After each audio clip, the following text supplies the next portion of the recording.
Welcome to health matters podcast. ఈ వీడియోలో మనం సీజర్స్ గురించి తెలుసుకుందాము. మనతో పాటు ఉన్నది డాక్టర్ పిఎస్ మురళీకృష్ణ గారు, MBBS MD DM neurology. Hello sir. Hi. ఎలా ఉన్నారు సార్? ఫైన్, బాగున్నాను. టైం వేస్ట్ చేయకుండా మనము స్టార్ట్ చేసేద్దాము. ఫస్ట్ క్వశ్చన్ వచ్చేసరికి, వాట్ ఈజ్ సీజర్స్? అసలు సీజర్ అంటే ఏంటి? సీజర్ ఆర్ ఫిట్స్ అంటే ఏంటి? సీజర్స్ అంటే బ్రెయిన్లో వచ్చే ఒక ఎలక్ట్రికల్ డిశ్చార్జెస్ అన్నమాట. అంటే ఏంటంటే ఒక ఓవర్ ఎగ్జైటెడ్ బ్రెయిన్ని మనము సీజర్స్ అని యూజువల్గా పిలుచుకుంటాం అనమాట. ఓవర్ ఎగ్జైటెడ్ అంటే ఏంటంటే మామూలుగా పనిచేయాల్సిన బ్రెయిన్ ఫంక్షన్ కొంచెం ఓవర్ యాక్టింగ్ చేస్తుంది అనమాట. కొంచెం ఎక్కువ ఎగ్జైట్మెంట్ రావడం వల్ల చేసేదాన్ని మనము సీజర్స్ అని అంటాము. సార్, సీజర్స్ అనేది బాడీకి, బ్రెయిన్కి ఏ రకంగా ఎఫెక్ట్ పడుతుంది సార్? ఇప్పుడు మనకి బ్రెయిన్లో పార్ట్స్ ఉంటాయి కదా. అంటే మనకి బ్రెయిన్లో మనకి ఎట్లా ఫంక్షన్స్ ఉంటాయంటే, ఇప్పుడు మనం కాలు లేపాలన్నా, చేతులు లేపాలన్నా, లేకపోతే మాట్లాడాలన్నా, ప్రతిదానికి బ్రెయిన్లో సెంటర్స్ ఉంటాయి అన్నమాట. తర్వాత మనకి సెన్సేషన్ రావాలన్నా బ్రెయిన్లో సెంటర్స్ ఉంటాయి. మనం చూపు చూడాలన్నా, మనకు విజన్ రావాలన్నా, మనం వాసన పీల్చాలన్నా, అన్నిటికీ బ్రెయిన్లో కనెక్షన్స్ ఉండి వాటిల్లో ఉంటుందన్నమాట. ఇప్పుడు మనకి ఎమోషన్స్ రావాలన్నా కూడా మనకి బ్రెయిన్లో కొన్ని సెంటర్స్ ఉంటాయి అన్నమాట. మనకు గుండె కొట్టుకోవాలన్నా, లేకపోతే మనం ఊపిరి తీసుకోవాలన్నా అన్నిటికీ బ్రెయిన్లో సెంటర్స్ ఉంటాయి. ఈ బ్రెయిన్ సెంటర్స్కి ఏమవుతుంది అని అంటే, ఇప్పుడు ఫర్ సపోజ్ హోమాంకులస్ అని అంటారు అనమాట. హోమాంకులస్ అని అంటే అర్థం ఏంటంటే, మనకి బ్రెయిన్లో సర్టెన్ పార్ట్స్ ఆఫ్ రిప్రజెంటేషన్స్ ఉంటుందన్నమాట. అంటే ఎలా ఉంటుందంటే, ఇప్పుడు ఫేస్లో ఫిట్స్ వచ్చింది అనుకోండి, ఫేస్కి రిప్రజెంటేషన్ మన బ్రెయిన్లో ఒక పార్ట్లో ఉంటుందన్నమాట. ఒక చేయికి ఫిట్స్ వచ్చింది అనుకోండి, లేకపోతే ఒక కాలుకి ఫిట్స్ వచ్చింది అనుకోండి, ఒక చేయికి కాలుకు సంబంధించిన ఫిట్స్ వచ్చింది అనుకోండి, దానికి బ్రెయిన్లో ఒక పార్ట్ మనకి రిప్రజెంటేషన్ చేస్తుంది అనమాట. దాంట్లో ఫర్ సపోజు ఏదైనా సరే ఒక ఇంజురీ లాంటిది ఏమన్నా ఉంది అని అంటే, ఒక దెబ్బ లాంటిది ఏమన్నా ఉంది అని అంటే మాత్రము దానికి ఫిట్స్ వచ్చే అవకాశాలు ఉంటాయి. మన బ్రెయిన్లో కొన్ని లేయర్స్ ఉంటాయన్నమాట. బ్రెయిన్లో layers, cortical layer, sub cortical layer, ఇట్లా లోపల ఉంటుందన్నమాట. కార్టెక్స్ అనే పొరకి మనకి ఏమన్నా ఇంజురీ లాంటిది ఏమన్నా జరిగింది అని అంటే మాత్రము ఫిట్స్ వచ్చే అవకాశాలు ఉంటాయి. ఈ ఇంజురీ ఏ రకంగా కావచ్చు అనమాట. ఫర్ సపోజ్ తలకి దెబ్బ తగిలింది, హెడ్ ఇంజురీ, ఇన్ఫెక్షన్ వచ్చింది. ఇన్ఫెక్షన్ అంటే టీబీ ఇన్ఫెక్షన్ కానీ, లేకపోతే మెదడుకి సంబంధించిన ఇన్ఫెక్షన్స్ ఏమన్నా వచ్చినా కానీ, లేకపోతే ఫైబ్రస్ కార్టికల్ డిస్ప్లేషియా అంటారు అనమాట. అంటే ఒక కొంచెం అబ్నార్మల్గా కార్టెక్స్ డెవలప్ అవ్వడం అనమాట. అబ్నార్మల్గా కార్టెక్స్ డెవలప్ అయితే కూడా మనకి ఫిట్స్ వచ్చే అవకాశాలు ఉంటాయి. ఇట్లా రకరకాలుగా అనమాట. ఏ రకంగా సరే, క్యాన్సర్, ట్యూమర్ అనమాట, మనకి ఫిట్స్ వచ్చే అవకాశాలు ఉంటాయి. మాకు టైప్స్ ఆఫ్ సీజర్స్ చెప్పండి సార్. అసలు ఎన్ని రకాలు ఉన్నాయో సీజర్స్ అనేది చెప్పండి క్లారిటీగా. చాలా చాలా రకాలైన ఫిట్స్ ఉంటుంది. మనకు బ్రాడ్లీగా ప్రజలకి కొంచెం అవగాహన కోసము ఒక స్మాల్ టైప్ ఆఫ్, అంటే ఒక 4-5 ఫిట్స్ వాళ్ళు గ్రహిస్తే చాలు. దాంట్లో ఏంటంటే జనరలైజ్డ్ టోనిక్ క్లోనిక్ సీజర్స్ అంటారు అనమాట. జనరలైజ్డ్ టోనిక్ క్లోనిక్ అంటే, జనరలైజ్డ్ అంటే బాడీ మొత్తం రావడము, టోనిక్ అంటే టైట్ అయిపోవడం అనమాట, టైట్గా అయిపోవడం. క్లోనిక్ అంటే ఇట్లా ఇట్లా కొట్టుకోవడం, దీన్ని క్లోనిక్ అంటారు. సీజర్స్ అంటే ఫిట్స్ అని అర్థము. అంటే బాడీ మొత్తం వచ్చే ఇట్లా టైట్గా పెట్టేది, లేకపోతే ఇట్లా ఇట్లా కొట్టుకునేది ఫిట్స్ వచ్చేది అనమాట. అందరికీ ఇదే రకమైనగా రాదనమాట. ఇది ఒక పెద్ద మిస్కన్సెప్షన్ అనమాట. అందరికి ఇలానే వస్తుందని అనుకుంటారు ఫిట్స్ అంటే. ఇంకొకటి మయోక్లోనస్. మయోక్లోనస్ అంటే ఒక జర్కీ టైప్ ఆఫ్ మూమెంట్ అనమాట. మన చేతిలో ఇట్లా ఉంది అని ఇట్లా వెంటనే పడిపోతారనమాట. కొంతమంది పేషెంట్స్ ఇట్లా పడిపోవడం కానీ, లేకపోతే చేతిలో ఉన్న ఆబ్జెక్ట్ ఏమన్నా, చేతిలో ఉన్న వస్తువు ఏమన్నా ఉంటే వెంటనే ఇసిరి పారేయడం కానీ జరుగుతుందనమాట. ఇంకొకటి యాబ్సెన్స్ టైప్ ఆఫ్ సీజర్ అంటారు అనమాట. యాబ్సెన్స్ సీజర్స్ అంటే జస్ట్ బిహేవియరల్ అరెస్ట్ ఉంటుందన్నమాట. వాళ్ళకి ఏంటంటే, వాళ్ళకి సరౌండింగ్స్ చుట్టుపక్కల ఏం జరుగుతుందో ఏం తెలియదు, కానీ జస్ట్ ఒక బ్రీఫ్గా అలా వచ్చి అలా వెళ్ళిపోతుంది అనమాట. ఇది ఒక టైప్ ఆఫ్ సీజర్స్ అన్నట్టు. ఇంకొకటి కొన్ని సార్లు మనకి ఫిట్స్ లాగా ఎలా తెలుస్తుందంటే, వాళ్ళ నోట్లో ఇట్లా ఓరల్ ఆటోమాటిజమ్స్ వస్తారనమాట. కొంతమందికి ఇట్లా ఊరికే ఇట్లా హ్యాండ్ ఆటోమాటిజమ్స్ అనమాట. అంటే వాళ్ళకి ఏం తెలియకుండా ఇట్లా చేస్తూ ఉంటారనమాట. అంటే చిన్నపిల్లలు, పెద్దలు అందరూ ఎవరికైనా రావచ్చు అనమాట. ఇట్లా ఏదైనా రకంగా మనకి ఎట్లయినా ఫిట్స్ వచ్చే అవకాశం. కొంతమంది గూస్ బంప్స్ అనమాట. ఆ గూస్ బంప్స్ కూడా మనకి ఒక్కొక్కసారి ఏమవుతుందంటే, అది ఫిట్స్కి మనకి రిప్రజెంటేషన్ చేస్తుంది అనమాట. అబ్నార్మల్ గూస్ బంప్స్ అనమాట. ఇప్పుడు మామూలుగా మనకి ఏదైనా ఎమోషన్ వచ్చినప్పుడు మనకి గూస్ బంప్స్ రావడం వేరు. వీళ్ళకి ఏంటంటే నార్మల్గా ఉన్నప్పుడు కూడా వాళ్ళకి కొంతమందికి గూస్ బంప్స్ వస్తాయి అనమాట. అది కూడా మనకు ఒక రిప్రజెంటేషన్ ఆఫ్ ఫిట్స్ అనమాట. అది గూస్ బంప్స్ రిప్రజెంటేషన్ వచ్చి దాని తర్వాత పేషెంట్కి బాడీ మొత్తం ఫిట్స్ వచ్చే అవకాశాలు ఉంటాయి. తర్వాత కొంతమందికి డెజావు వస్తుంది. డెజావు ఫీలింగ్ అంటే ఇంతకుముందు ఎప్పుడు ఒకసారి ఎక్స్పీరియన్స్ కాని ఫీలింగ్ వాళ్ళకి ఎదురవుతుంది అనమాట. అట్లాంటిది అనమాట. డెజావు, జమాసు అని కొన్ని కొన్ని ఉంటాయన్నమాట. అట్లాంటిది అనమాట. సార్ అసలు సీజర్‌కి ఆర్ ఫిట్స్‌కి ట్రిగ్గర్ పాయింట్స్ ఏంటి సార్? అసలు ఏ రకంగా ట్రిగ్గర్ అవుతుంటది ఒక ఫిట్స్ అనేది? ఒక ఫిట్స్ ఎలా ట్రిగ్గర్ అవుతుంది అని అంటే కామన్ ట్రిగ్గర్స్ వచ్చి నిద్ర లేకపోవడము, తర్వాత స్ట్రెస్ ఉండడము, తర్వాత ఆల్కహాల్ తీసుకోవడము, యాంగ్జైటీ అవ్వడము, తర్వాత కోల్డ్ వెదర్, వీటిల వల్ల ఖచ్చితంగా వాళ్ళకి ట్రిగ్గర్ అవుతుంది అనమాట. అంటే ఇప్పుడు ఫర్ సపోజ్ నిద్ర పట్టలేదు అనుకోండి, నిద్ర పోలేదు, ఫిట్స్ పేషెంట్ ప్రాపర్ స్లీప్ లేకుండా ఒక 8 అవర్స్ 6 to 8 అవర్స్ పడుకోవాల్సింది 3 అవర్స్ 4 అవర్సే పడుకున్నాడు, అతనికి మళ్ళీ ఖచ్చితంగా ఫిట్స్ వచ్చే అవకాశాలు ఉంటాయి. ఈవెన్ విత్ మెడికేషన్ కూడా వచ్చే అవకాశాలు ఉంటాయి వాళ్ళకి. ఇప్పుడు ఆల్కహాల్ తీసుకోకూడదు, ఆల్కహాల్ తీసుకున్నాం అనుకో, ఆల్కహాల్ ఇస్ ట్రిగ్గర్ అనమాట. ఖచ్చితంగా వస్తుంది. స్ట్రెస్ అప్పుడు కూడా వాళ్ళకి ఖచ్చితంగా వచ్చే అవకాశాలు ఉంటాయి అన్నమాట. సార్ ట్రిగ్గర్స్ ఓన్లీ ఫిట్స్ ఉన్న వాళ్ళకే వస్తుందా? లేకపోతే నార్మల్ పీపుల్ కూడా ఈ ట్రిగ్గర్స్ వల్ల వాళ్ళకి ఛాన్సెస్ ఉందా? నార్మల్ పీపుల్ కూడా వచ్చే అవకాశాలు ఉంటుంది. వాళ్ళని ప్రొవోక్డ్ సీజర్స్ అంటారు అనమాట. ప్రొవోక్డ్, అన్ప్రొవోక్డ్ అని 2 రకాలుగా ఉంటుంది. ప్రొవోక్డ్ సీజర్స్ అంటే ఎవరు ప్రొవోక్ చేశారని అర్థం. ప్రొవోక్డ్ అంటే ఫర్ సపోజ్ ఎట్లుంటే స్లీప్ లేదు. ఫర్ సపోజ్ నేనే ఉన్నాను, నేను ప్రాపర్గా 6 to 8 అవర్స్ ఎప్పుడు స్లీప్ ఉండాలి, నేను ఓన్లీ 2 to 3 అవర్స్ నిద్రపోయాను. లాంగ్ స్టాండింగ్గా ఒక ఒక వరుసగా ఒక వారం రోజులు ఓన్లీ 2 to 3 అవర్సే నిద్రపోయాను, అది కూడా ప్రాపర్ స్లీప్ లేకుండా డిస్టర్బెన్స్గా ఉందనుకో, నాకు ఫిట్స్ వచ్చే అవకాశాలు ఉంటాయి. నాకు కంపల్సరీగా రావాలని రూల్ ఏం లేదు, కానీ ఖచ్చితంగా వచ్చే అవకాశాలు అయితే ఉంటుంది. సో ఏదైనా గానీ ఇందాక మీరు చెప్పిన ట్రిగ్గర్స్‌లో ఏదైనా గానీ ఒక నార్మల్ పర్సన్ కూడా వచ్చే అవకాశాలు ఉంటాయి. ఎవరికైనా వచ్చే అవకాశాలు ఉంటాయి. ఇప్పుడు ఆల్కహాల్ తీసుకుంటారు, వాళ్ళు రోజు ఆల్కహాల్ తీసుకుంటారు. ఫర్ సపోజ్ ఒక 1 month వరకు ఆల్కహాల్ తీసుకున్నాడు, ఇంచుమించు డైలీ ఒక 360 ml 400 ml 1 బాటిల్ తీసుకుంటారు కొంతమంది. తీసుకున్న తర్వాత ఒక 2-3 days ఆపేసారు అనుకోండి, వాళ్ళకి ఏంటంటే అప్పటి వరకు బ్రెయిన్ రిసెప్టార్స్లో ఉన్న ఆల్కహాల్ తనకు ఒక 2 to 3 days నుంచి లేకపోయే లోపల అది ఎగ్జైట్ అయిపోతుంది. అప్పటి వరకు డిప్రెషన్లో ఉన్న బ్రెయిన్ ఇప్పుడు ఓవర్ ఎగ్జైటెడ్ అవుతుంది. ఓవర్ ఎగ్జైటెడ్ అయిందనంటే సీజర్స్ వచ్చేస్తాయి, అంతే సింపుల్. సార్ ఫస్ట్ ఒక పర్సన్‌కి సీజర్ ఆర్ ఫిట్స్ వచ్చినప్పుడు వాళ్ళకి ఇమ్మీడియేట్‌గా తీసుకునే యాక్షన్ ఏంటి? లైక్ ఫస్ట్ ఎయిడ్ టైప్ ఏం తీసుకోవాలి? ఓకే, ఇప్పుడు ఫస్ట్ ఒక పేషెంట్కి ఫిట్స్ వచ్చింది అనుకోండి, చేతిలో తాళాలు అనేది ఖచ్చితంగా పెట్టకూడదు. ఎప్పటికీ చేతిలో తాళాలు కానీ, నోట్లో నొరగ వస్తుందని చెప్పేసి నోట్లో నోరు పెట్టడం కానీ, తర్వాత నోట్లో ఇంకేమన్నా వస్తువులు కానీ, లేకపోతే అంటే నొరగ వస్తుంది నాలుక కొరుక్కుంటున్నాడని చెప్పేసి నాలుక లోపల ఏమన్నా ఆబ్జెక్ట్ లాంటిది ఏమన్నా పెట్టారనంటే అతనికి మనము బెనిఫిట్ చేయడం కంటే కూడా హార్మ్ అనేది ఎక్కువ చేస్తాం అనమాట వాళ్ళకి. ఎందుకంటే వాళ్ళ ఓవర్ ఎగ్జైటెడ్ బ్రెయిన్లో వాళ్ళకి బాడీ మొత్తము వాళ్ళకి ఫిట్స్ వస్తుంది కాబట్టి, ఇట్లా క్లోనిక్ స్టేట్లో ఉంటారు కాబట్టి వాళ్ళకి ఇంజురీ అయ్యే అవకాశాలే చాలా చాలా ఎక్కువ. మనం బెనిఫిట్ చేసేదానికంటే కూడా హార్మ్ చేసే అవకాశాలు చాలా చాలా ఎక్కువ ఉంటుంది అనమాట వాళ్ళకి. తరతరాల నుంచి లైక్ మూవీస్‌లో కూడా చూపించారు కదా సార్, లైక్ తాళాలు పెడితే వాళ్ళు రిలాక్స్ అవ్వడం గాని, సో అది మిస్‌కన్సెప్షనే అంటారా? అదే నిజంగానే మిస్‌కన్సెప్షన్ కదా. అది ఎలా ఉంటుందంటే ఇప్పుడు పేషెంట్‌కి ఒక ఫిట్స్ వచ్చింది అనుకోండి, అది లెస్ దాన్ ఒక 1 to 2 minutes కంటే ఎక్కువ ఉండదనమాట. అంటే అప్పటికే మనకి బ్రెయిన్ ఎగ్జాషన్ అయిపోతుంది. ఒక 1 to 2 minutes ఓవర్ ఎగ్జైటెడ్ అయిపోయి తర్వాత ఎగ్జాషన్ అయిపోతుంది. ఎగ్జాషన్ అంటే ఏంటంటే అలసిపోతుంది అనమాట. బ్రెయిన్ అలసిపోయిన తర్వాత తగ్గిపోతుంది, తనకి డౌన్ స్టేట్కి వచ్చేస్తుంది. డౌన్ స్టేట్కి వచ్చే టైంలోనే మన వాళ్ళు తాళాలు పెట్టిన తర్వాత అది దానివల్లే తాళాలు పెట్టడం వల్లే అది ఆడింది అన్న ఒక భ్రమలో ఉంటారనమాట. సో దానికి దీనికి అసలు రిలేషనే లేదు. దీని తర్వాత పేషెంట్కి ఫస్ట్ గాలి అనేది మంచిగా ఆడాలన్నమాట. అంటే చుట్టుపక్కల ఎక్కువ మంది జనాలు ఉంటే గాలి ఆడడం కష్టం కాబట్టి చుట్టుపక్కల జనాలందరినీ కొంచెం దూరంగా పెట్టమని చెప్పాలి. తర్వాత ఈ tight clothing full leg shirt వేసుకుంటారు వాళ్ళు కొంచెము ఇట్లా బటన్స్ తీసేసి కొంచెం గాలి ఆడనట్టు చేయాలి. ఫేస్ని ఒక పక్కన పెట్టాలి, అంటే లెఫ్ట్ సైడ్ పొజిషన్లో పెట్టాలి. నోట్లో ఏమైనా నొరగ లాంటిది ఏమన్నా వస్తే మనము ఏదైనా గుడ్డ తీసుకొని దాన్ని తుడిచేసేయాలి. తర్వాత దగ్గరలో ఉన్న హాస్పిటల్కి ఇమ్మీడియట్గా తీసుకెళ్ళడము మంచిది.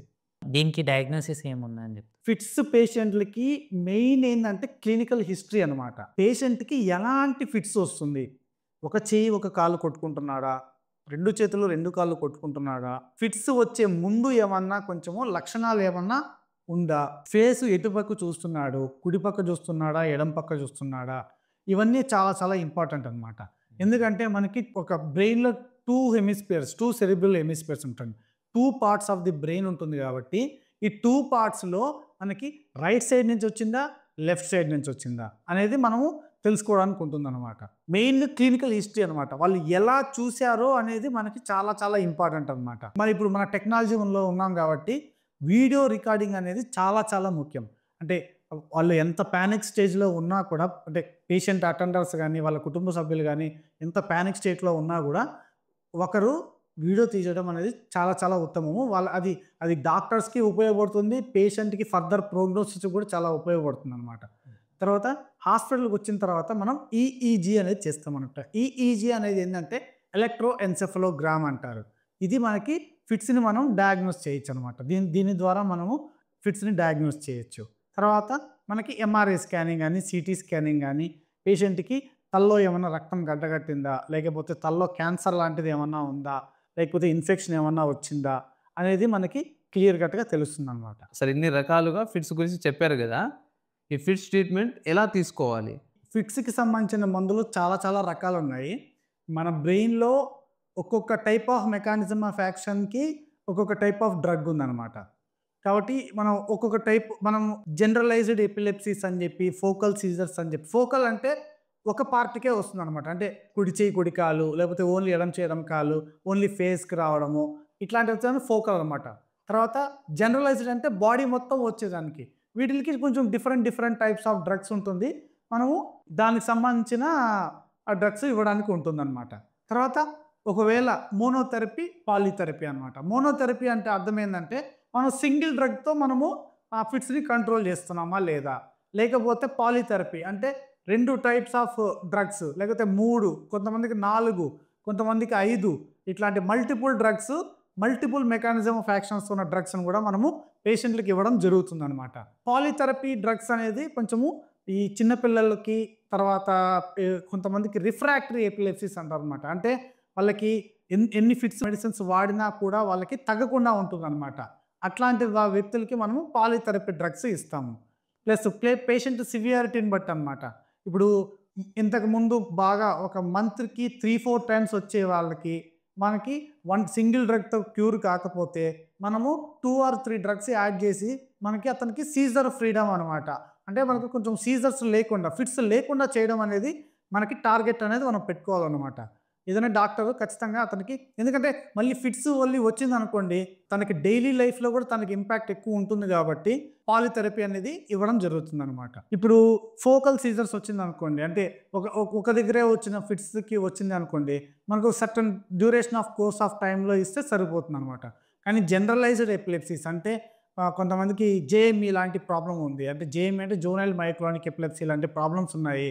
చిన్నపిల్లలకి చైల్డ్‌హుడ్ ఎపిలెప్సీస్ కొన్ని ఉంటాయన్నమాట. ఎపిలెప్టిక్ ఎన్సెఫలోపతీస్ అంటే వాళ్ళకి జీవితాంతం వాళ్ళకి ఇవ్వాల్సి వస్తుందనమాట. జనరలైజ్డ్ ఎపిలెప్సీస్‌కి వాళ్ళకి లైఫ్ లాంగ్ ట్రీట్మెంట్ వాళ్ళు తీసుకోవాల్సి వస్తుంది. వాళ్ళకి ఒక 2 ఇయర్స్, 3 ఇయర్స్ తీసుకోవాలన్న రూల్ ఏం లేదనమాట. వాళ్ళకి లైఫ్‌లో ఎప్పుడైనా రావచ్చు. కాబట్టి వాళ్ళకి లైఫ్ లాంగ్ ట్రీట్మెంట్ అనేది ఇవ్వాలి. మెయిన్‌గా మనకి ట్రిగ్గర్స్ అంటే ఏదైతే ప్రేరేపికాలు ఉన్నాయో ట్రిగ్గర్స్ రాకుండా మనము చూసుకోవాలి. సార్ పేషెంట్‌కి సీజర్స్ ఉండడం వలన వాళ్ళ మెంటల్ హెల్త్ ఎలా ఉంటుందసలు? Scissors, mental health. ఇప్పుడు ఈ ఫిట్స్ పేషెంట్స్‌కి అందరికి మెంటల్ హెల్త్ ఎఫెక్ట్ అవుతారని రూల్ ఏం లేదు. కానీ కొంతమందికి మాత్రము ఖచ్చితంగా ఎఫెక్ట్ ఉంటుంది. దాంట్లో ఇప్పుడు యాంగ్జైటీ అవ్వడం గానీ, వాళ్ళకి డిప్రెషన్ రావడం గానీ, వాళ్ళకి కామన్‌గా జరుగుతుంది. ఇంకా ఏందంటే కొంతమంది కొంచెం సైకోటిక్ బిహేవియర్ కూడా చేస్తారనమాట. అది ఫిట్స్ వల్ల రావచ్చు, మనం ఇచ్చే డ్రగ్స్ వల్ల కూడా రావచ్చనమాట.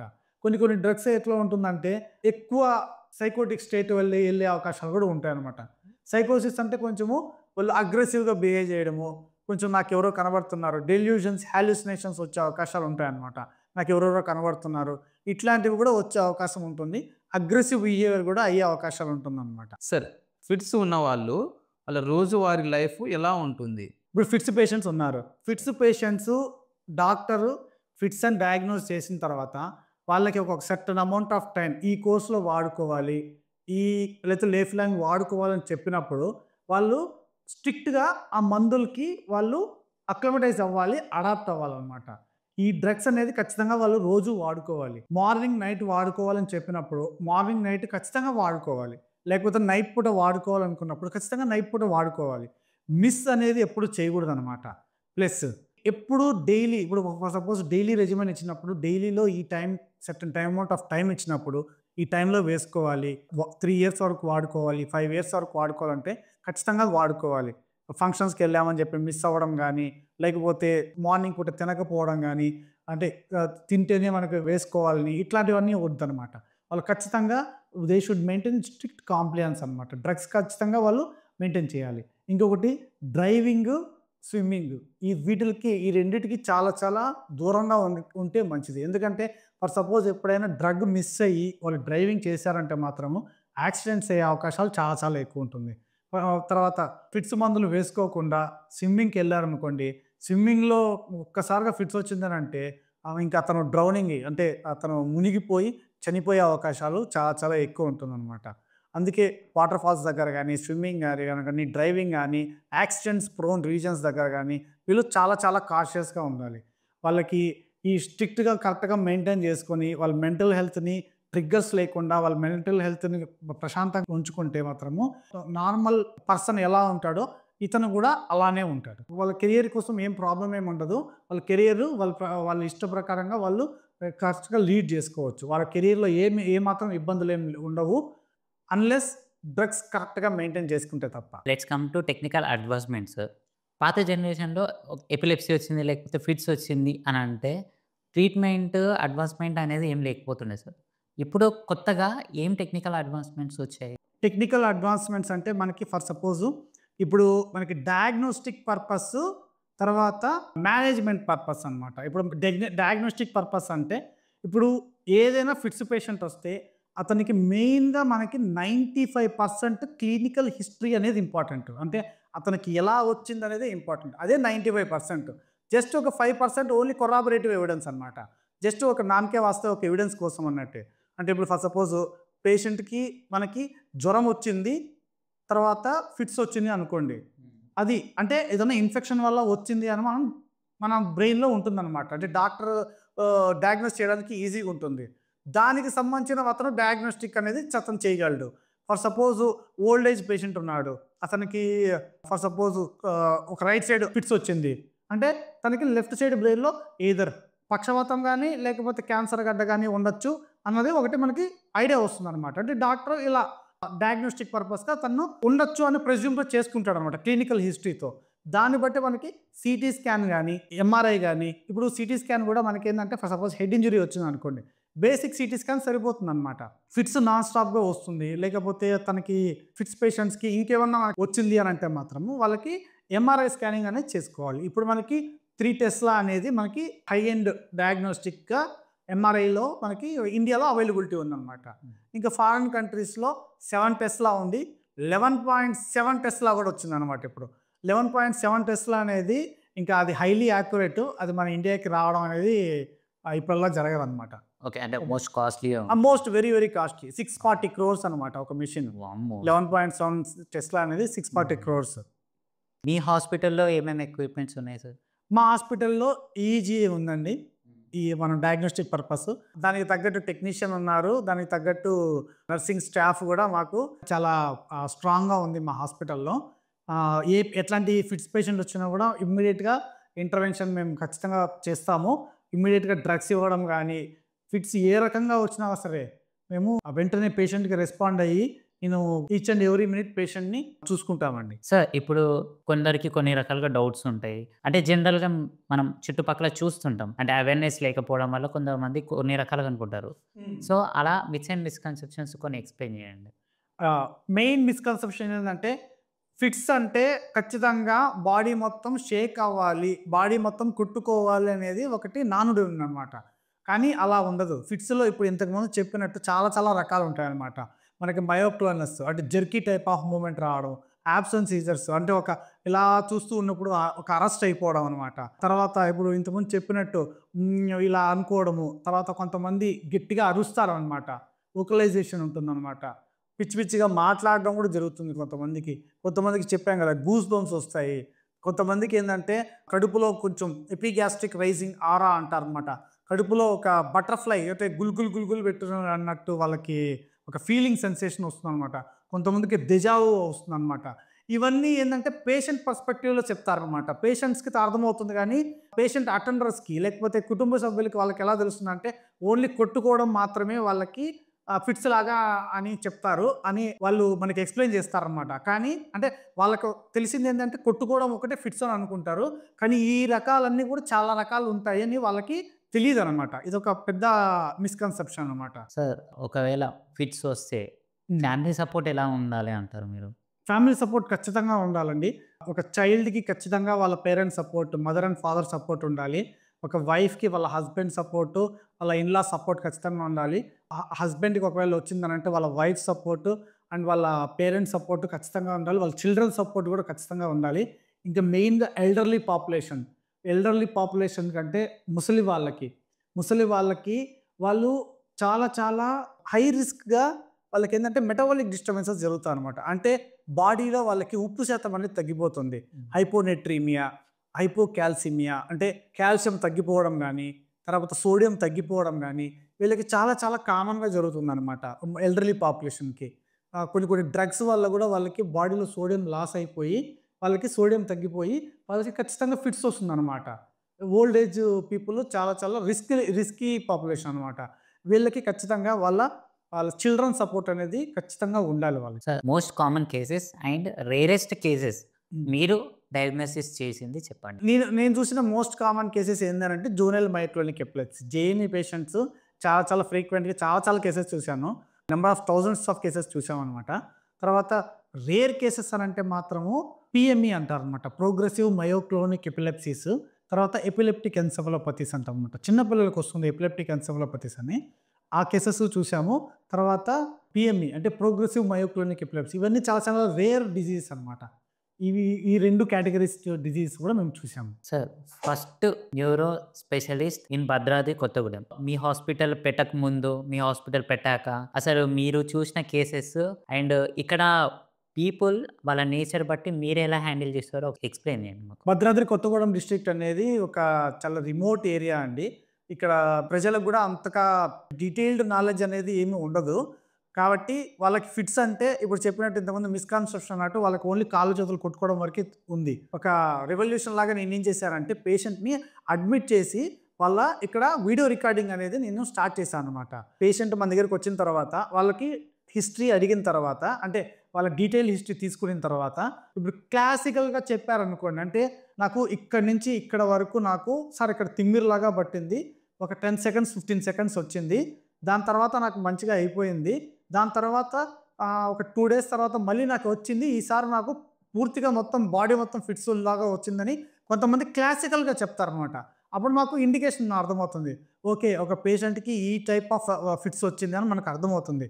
కానీ కొంతమంది అసలు అట్లా ఏం లేదు సార్ పడిపోయారు అని కొంచెం హాఫ్ అజర్డ్‌గా హిస్టరీ చెప్తారు.